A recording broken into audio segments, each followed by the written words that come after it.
É o seguinte, Moçambique não é uma ilha. Moçambique deveria estar a acolher as experiências que os outros países eles têm estado a poder praticar, sobretudo quando se trata, neste caso, desse processo democrático, a transparência. Nós vimos há pouco tempo os encontros havidos com o Donald Trump e Vladimir Putin, as ligações telefônicas, os encontros que Donald Trump e Volodymyr Zelensky tiveram, foram encontros abertos, foram encontros que todo o debate estava sendo transmitido na íntegra para todos os interessados. Então, nós aqui em Moçambique continuamos ainda com a situação de segredos, não é? Não há indicação daquilo que está acontecendo. O que nós, proximamente, o que nós podemos estar a ver aqui é uma situação de descontentamento por parte da população. Era importante trazer sempre aquela questão da transparência. Não nos traga apenas fotografias. Não foi transparente aquele encontro? Não, estou a dizer o seguinte, é que é preciso que se diga tudo o que está-se a debater num encontro como aquele, não é? Toda a conversa, a vida deveria ser televisionada, desde o princípio até ao fim. Porque nós estamos a ser habituados a esse cenário. E não só, durante muito tempo, este país já teve situações dessas negociatas, mas para que no fim a própria população não beneficie em nada sobre tais negociatas. Apareciam sempre com comunicado de imprensa daquilo que foi debatido, mas que não tínhamos o sumo, a essência do debate que terá havido.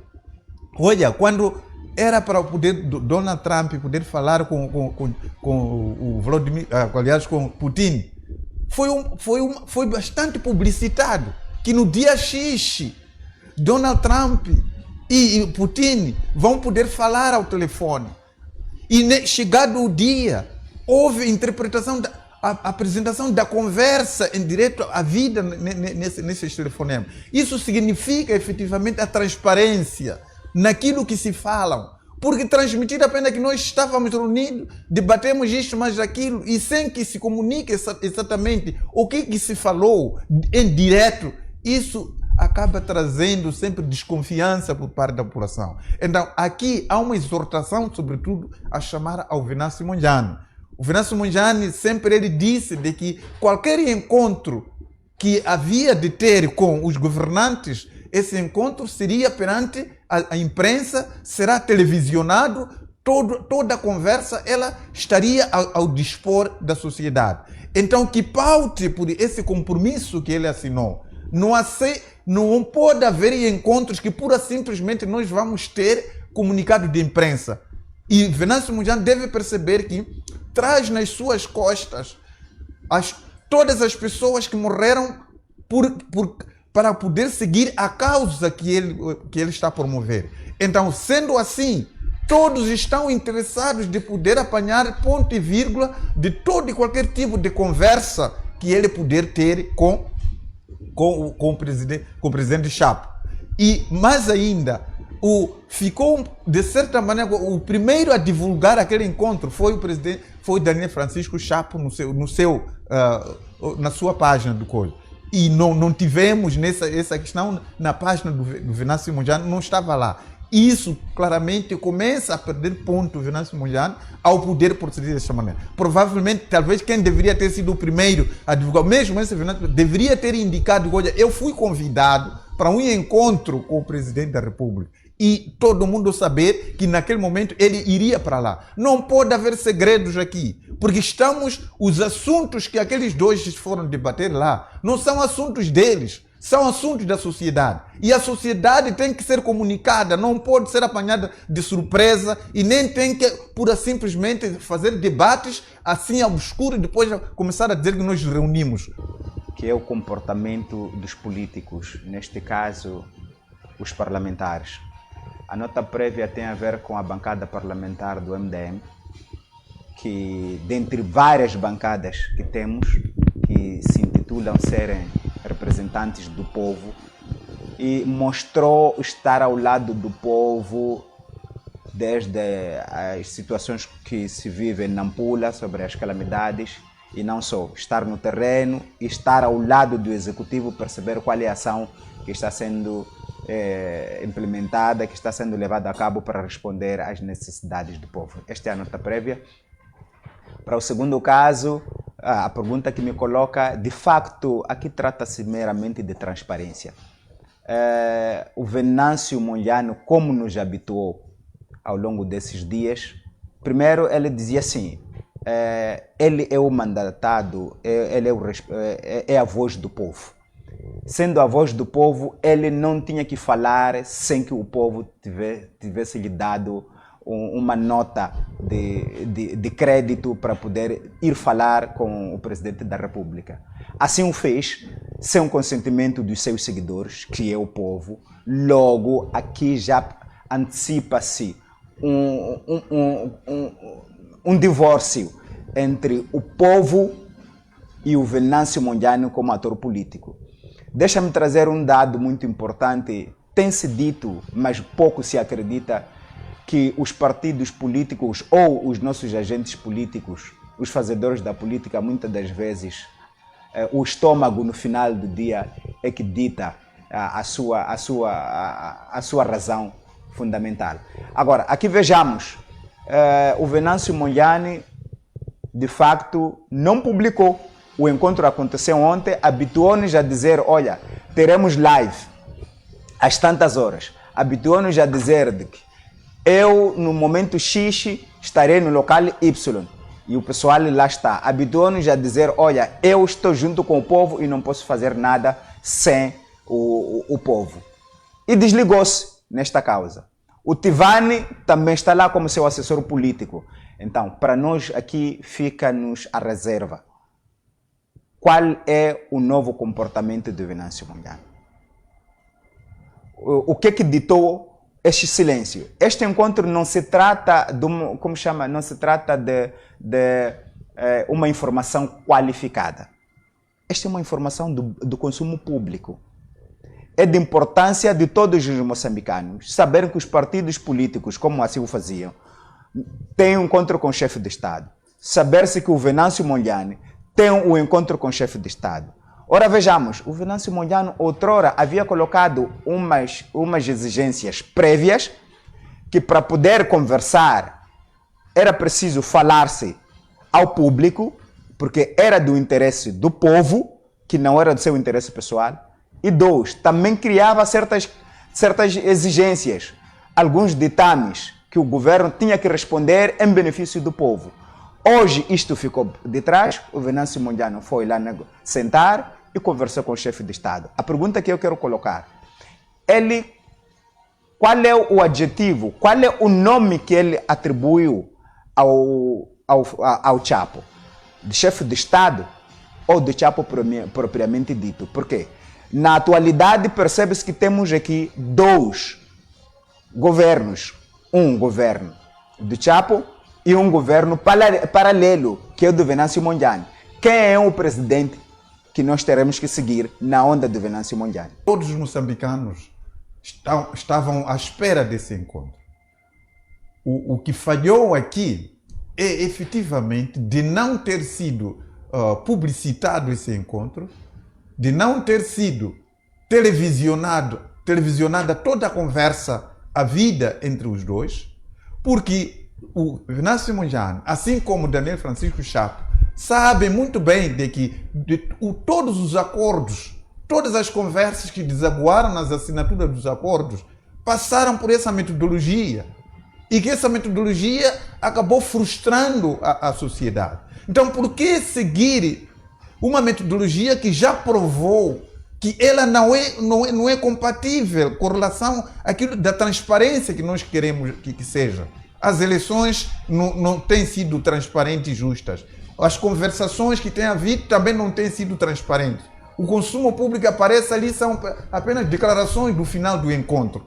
Mas, no entanto, não há aquela questão da apresentação direta de tudo quanto ele possa fazer. O que falhou é exatamente isso. Neste momento, pode-se descontar essa questão, mas Venâncio Mondlane, ele é exortado a garantir com que todas as conversas que vierem devem ser televisionadas. Não há nada de segredo aqui. E também indicar à sociedade, sobretudo aqueles que o apoiam, aos familiares que perderam seus entes queridos para apoiar a causa, que também é a causa dos próprios, que eles não possam ser apanhados de surpresa de qualquer tipo de encontro que possa haver. Perdeu ponto pelo fato de também o Daniel Francisco Chapo ter sido o primeiro até a anunciar esse encontro, enquanto Venâncio Mondlane está em silêncio. Na sua página não houve esse encontro. Fez uma publicação atrás, dê uma imagem do Venâncio Mondlane. Muito mais tarde. Aí está, exato. Foi muito mais tarde. Quem foi o primeiro a divulgar esse encontro foi o Chapo. Então, deveria ter sido o inverso, porque ele carrega pessoas magoadas, pessoas que perderam seus entes queridos.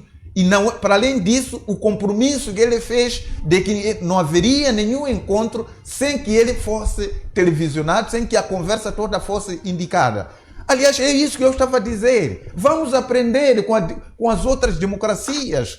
Todas as conversações que envolvem aquilo que são preocupações do povo devem ser televisionadas. Veja, por exemplo, aquela querela que houve entre Trump e Volodymyr Zelensky, não é? Diretamente aquelas palavras sujas que andavam a se lançar de um lado para outro estavam sendo televisionadas. É isso que nós já queremos que seja feito. Se eu perguntasse entre Chapo e Venâncio Mondlane, quem deve mais ao povo? Quem deve explicações ao povo? Quem deve colocar o povo a par das coisas? Quem tem essa responsabilidade? Olha, os dois têm essa responsabilidade. Tanto o próprio o Daniel Francisco Chapo diz que querem fazer diferente para segundo o seu performance, como tem dito. Agora é para fazer de forma diferente e obter resultados diferentes. Então, nesse contexto, Daniel Francisco Chapo sabe muito bem por que as negociações anteriores estão sendo descredibilizadas, os acordos anteriores estão sendo descredibilizados pela população. Porque aconteceu o mesmo tipo de ser e estar. Conversam e depois vêm ao público, tiram fotografias, apresentam o comunicado público, mas não apresentam a essência da conversa. Tudo isso está a desaguar numa situação do descrédito por parte da sociedade. Então, o que nós pretendemos neste momento, estão de parabéns terem se encontrado, mas, no entanto, fica aqui uma nódoa por não terem televisionado toda a conversa que havia. O que vai ficar agora são especulações que cada um de nós vai tirar. Não é? E não é bom. Onde há especulação, acaba criando um descrédito daquilo que devia ser uma boa coisa para a sociedade, quando afinal não. Então, são recomendados, exortados neste momento, os próximos encontros, por favor, tratem de poder anunciar à população. E mesmo esse encontro, se é que aí deve ter havido uma gravação, seria bom que vocês publicitassem essa gravação para a sociedade saber o que vocês trataram nesse encontro de fato. Doutor Paulo, queria acrescentar alguma coisa, mas a pergunta eu mesmo coloquei aqui ao doutor Marcelino. Quem tem mais responsabilidade, quem tem diversas obrigações para o povo, já que o presidente já foi o primeiro a publicar, traga aqui alguma ordenança? Neste momento todos têm, mas o Venâncio Mondlane tem muito mais em relação ao Daniel Francisco Chapo. Tem algo crescido comparativamente ao Daniel Francisco Chapo. Por quê? Ele é o presidente do povo. Só este facto e até nas suas páginas aparecer ali o presidente do povo, ele tem o controle, ele tem a primazia de poder aparecer e dizer alguma coisa. Um dado também muito importante, o Venâncio Mondlane nos habituou a ir aos encontros com a sua massa, com o seu povo. Desta vez distanciou-se. Venâncio Mondlane nos habituou que depois de um encontro, Venâncio Mondlane aparecer a falar pelos órgãos de comunicação social. Venâncio Mondlane criticou o encontro que o presidente da República, Daniel Francisco Chapo, teve com os partidos políticos, dizendo que o que se tratou, qual é a essência, qual é a mensagem, qual é o assunto. E hoje, acordamos, vivemos esta realidade, que ele também teve um encontro, não sabemos do que se tratou, qual é a mensagem, não teve aquilo que nos habituou, deixa-nos à deriva, deixa o povo à deriva. Razão pela qual Venâncio Mondlane tem a obrigação de aparecer nos seus moldes, como nos habituou, a responder aquilo que são as ansiedades do povo, este povo que o segue desde os primórdios de outubro, depois das eleições. Se calhar até voltar a insistir nessa questão, para corrigir esse cenário, que esse encontro provavelmente foi gravado e deve ser posto nos órgãos sociais para que todo mundo possa saber o que se conversou de fato. Até as próximas gerações verem qual foi a conversação. Sim, é importante que se faça isso. Eu não acredito que um encontro daquela natureza não tenha sido gravado. Então, tudo aquilo que foi gravado lá, por favor, coloquem nos mídias para que a sociedade possa ter. Se é que não se tratou de um encontro de conspiração para com a sociedade, então respondam essa questão. Coloquem a conversa nos mídias para que todo o povo possa saber que negociação houve de fato. Não pode acontecer como aqueles acordos que foram assinados aqui, ali no Centro de Conferência Joaquim Chissano. Assinaram acordos sem poder ter lido tal acordo. Hoje estamos a ter uma situação dessas, estamos a ver, a bater palmas, a poder colocar mãos dadas dentre várias coisas, mas não sabemos a essência daquele encontro. Isso é absurdo. É um jogo do absurdo para com a sociedade moçambicana. Não podemos continuar a colocar em segredo aquilo que é a vida de toda a gente. Então, se tudo quanto vocês estavam a conversar lá tem a ver com a sociedade, e porque tem a ver com a sociedade, todos estamos ansiosos de poder saber o que estão a tratar de fato. É essa a questão. Mais uma vez, coloquem nas redes sociais a conversa na íntegra que tiveram para poder corrigir essa situação. Doutor Marcelino, olhando para os partidos políticos, já que dizia aqui também que vimos acordos com os outros partidos políticos, olhando para os partidos políticos, como é que se encontra Podemos numa situação onde parece-nos que todos os partidos políticos tinham dado as costas ao próprio Venâncio Mondlane, em concreto para o Podemos. Neste exato momento, como é que acha que Podemos encontra-se como partido em termos da sua massa, em termos da sua liderança, com essa ruptura com o Venâncio Mondlane? Venâncio Mondlane esteve mais ou menos distante do Podemos e sabemos que Podemos ganhou protagonismo com a presença de Venâncio Mondlane. Entretanto, parecendo que Podemos estava em cima porque conquistou a sede da Assembleia da República, tínhamos o seu presidente interagindo com o presidente da República, e Venâncio Mondlane era o excluído. E hoje temos Venâncio Mondlane a interagir com o presidente da República. Como é que está Podemos? Qual é a versão que faz desta relação e do futuro de Podemos?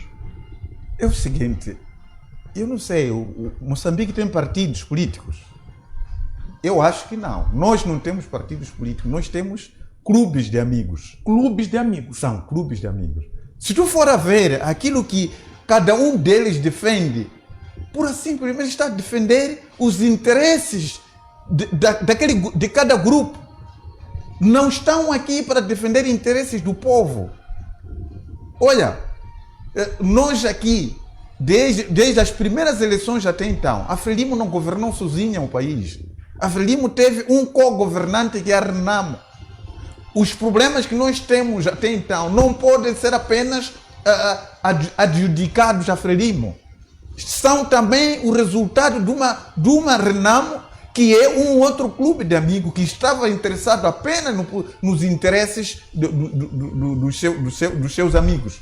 Então, mesmo aquilo que são as ações que nós estamos a ter hoje, nós temos estado a abordar vários problemas que estão a acontecer no país. Temos aquela situação, por exemplo, em Moatize, aquela poluição de carvão, que a população está inalando a poeira de carvão. Não há nenhum partido político que está a fazer pressão para que se resolva aquele assunto. As pessoas estão a morrer paulatinamente. O setor de saúde em Tete acabou de poder divulgar o balanço das mortes por tuberculose. Nós sabemos que a tuberculose está muito mais ligada a doenças respiratórias. Pessoas estão a morrer. Mas, no entanto, nenhum partido que está ali a pressionar o governo a poder resolver aquele problema. Estamos a falar de 1.300 agentes do Estado em Nampula que foram despedidos pelo atual edil de Nampula. Antes esses foram admitidos pelo edil que estava ao lado da Renamo, e agora, como o clube de amigos da Renamo perdeu eleições, veio o clube de amigos da Frelimo, retirou aqueles ali para meter os seus colegas. Ninguém está a reagir sobre aquela situação. Em Moatize, foram 200 agentes funcionários do Estado que foram despedidos no edil, pelo edil da província de Tete, da cidade de Tete. Falamos isso, ninguém diz nada, os partidos estão ali em silêncio. Estamos a falar dos problemas das barragens de Curumana, de pequenos libombos, que estão a reter a água para poder também utilizar para a agricultura. Os magnatas do partido no poder acabaram, portanto, tendo licença de exploração de todas aquelas terras que estão em redor das barragens e não estão a fazer nada. E quando aparecem os investidores, estão aí a querer exigir ações absurdas para que eles também tenham lá. Então, todos esses problemas, dia após dia, nos mídias, nós temos estado a abordar, mas nenhum partido, o grupo de amigos, que possa estar por detrás disso. Os estudantes estão ali à espera de certificados do ensino técnico. Há mais de 5 anos não recebem certificado. Já viu qual partido, esse partido que você está chamando de partido, já viu alguém a poder andar atrás desses assuntos? Se efetivamente existissem partidos, como é que havia de permitir que jovens terminem o ensino técnico, fiquem mais de 5 anos à espera de certificado, perdendo oportunidades para poder concorrer? Precisam de poder fazer manifestações para poder ter o seu direito. Mas os partidos políticos estão lá. Qual é esse partido que em algum momento atacou esses problemas com seriedade? Atacou esse problema na Assembleia da República para poder acabar com tudo isso? Não há. Então, para mim, não existe partido. Na Assembleia da República, a Renamo não defendia as causas do povo? Que defesa? Teríamos havido resultados. Falácias. E depois não ter coisa. Uma coisa é falar, outra coisa é garantir com que isso aconteça. Estamos a ver o que está a acontecer, por exemplo, em Portugal, com o Chega. Hoje o governo praticamente vai ser dissolvido precisamente por causa da pressão do partido na